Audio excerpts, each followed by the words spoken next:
Hey, what's up everyone? Mendel here. I hope you're all doing awesome and wonderful. And in this video, I'm going to show you 5 quick tips by using MIDI to speed up and improve your audio productions. So let's dig right in. Here we go.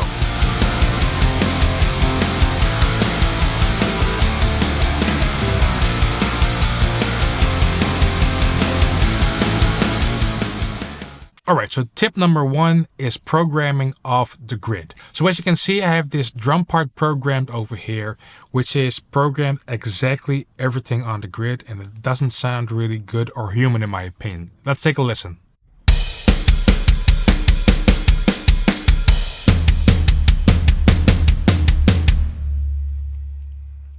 Now, one thing I do every single time after I'm done programming my drums or doing while programming my drums is use this over here. You can see rough quantize, or when you go over here on the top, you see rough and you see the ticks over here. So these are basically the ticks that are off the grid. And in my opinion, like when you listen to these drums over here, everything's perfectly on the grid, doesn't sound human at all. I'm a big fan of when those drums are actually a tiny bit almost flamming like a real drummer would do, make it more human. So when I select all these drums, I press Ctrl A, and let's say we put the rough quantize around 8 or 9 ticks. Now I press the button Q, and as you can see, every time when I press Q, all these notes are now dancing around off the grid. Or when you watch the velocity over here, you can see the same thing. So now when we take a listen to it,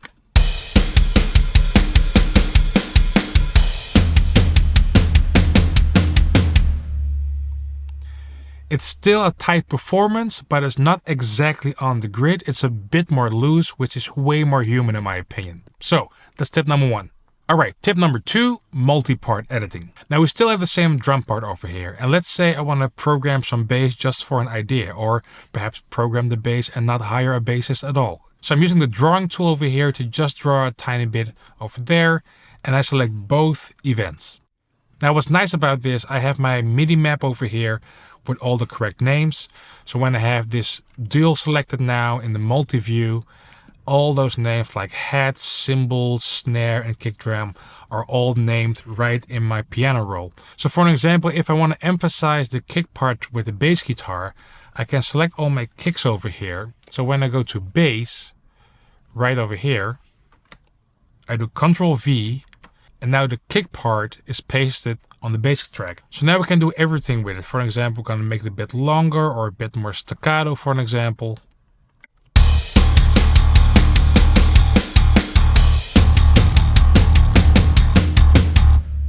Right?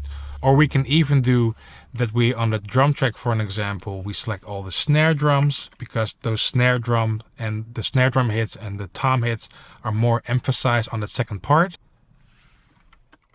Paste that over there. So now we have this part where we follow the kick drum on the first part and then follow the snare drum and the toms on the second part.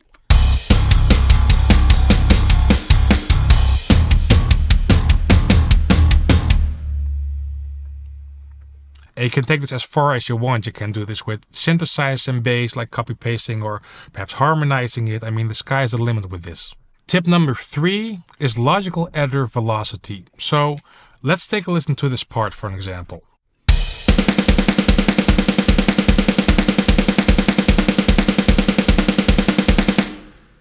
Sounds very, very robotic. And for an example, when I turn the velocity a tiny bit down, it still sounds a bit robotic.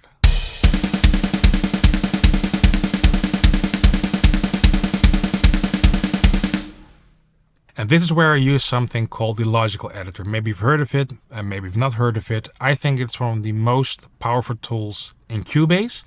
So for example, when I go to MIDI, you see over here, logical editor. Let's go to setup. Now, what we can do with this is unlimited, but in this case, we can do randomized notes between certain values. So we're going to press insert, type is equal to note. And then on the event transform actions section, insert, we have it on main value, and then we do set random values between. And now we can set random values between a certain velocity, let's say between 110 and 115 or 90 and 115. I mean, for an example, let's do 95 and let's do 115. So now when I select all these snare notes and press apply, you can see it randomizes notes between those values.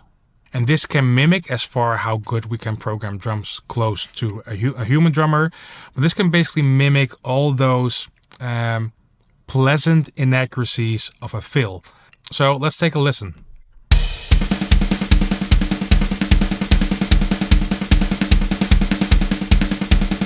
Now that to me sounds way more human than,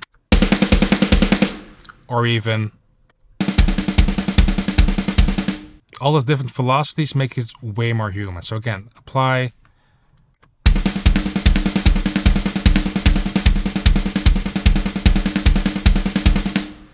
And if you want, you can save it as a preset. For an example, I'll call it drum roll.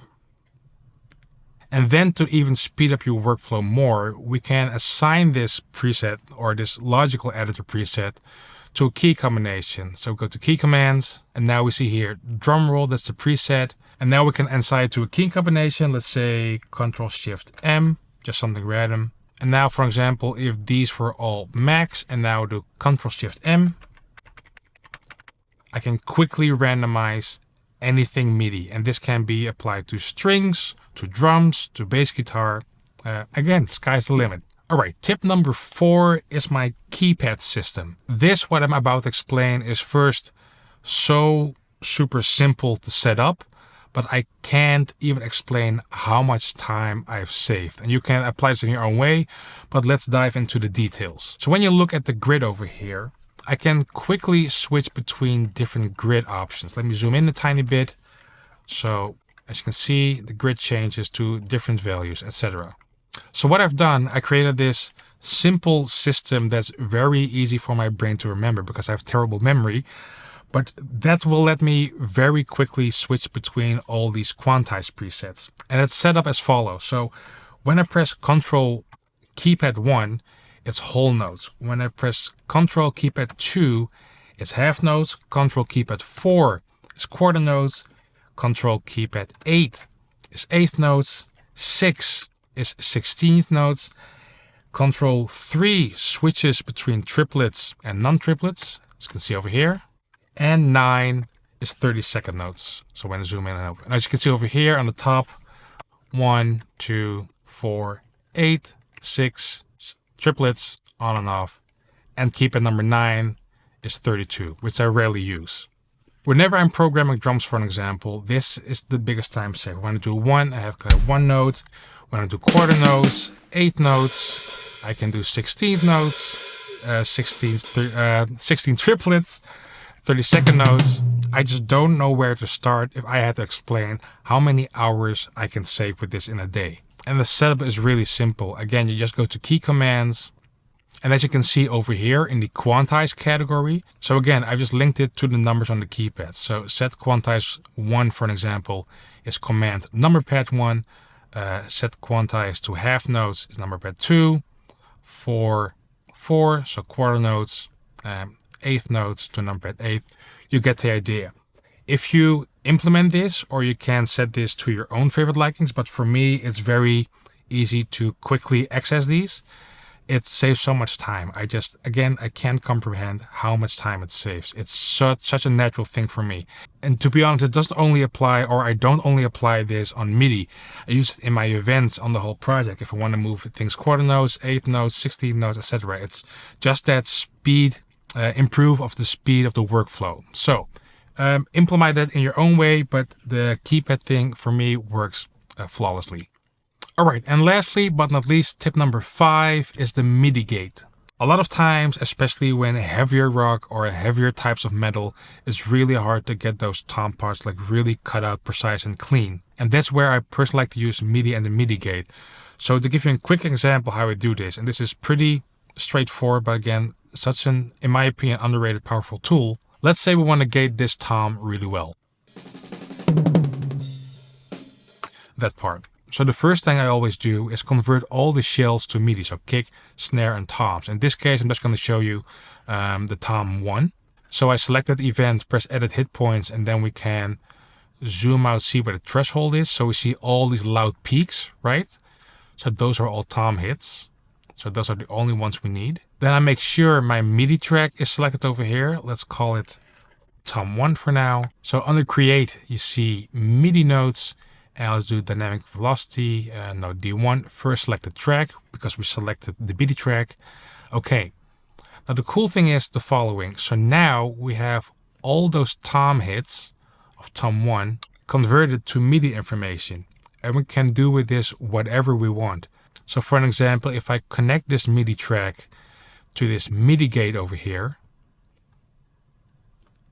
Now when we listen to the tom with the MidiGate on,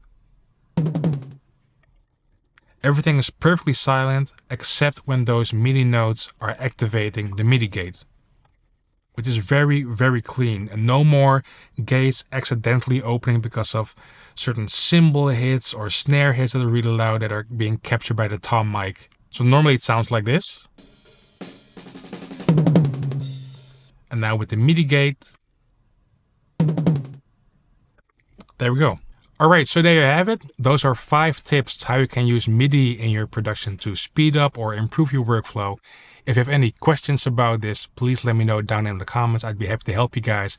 And as always, thanks for watching and see you next time. Cheers!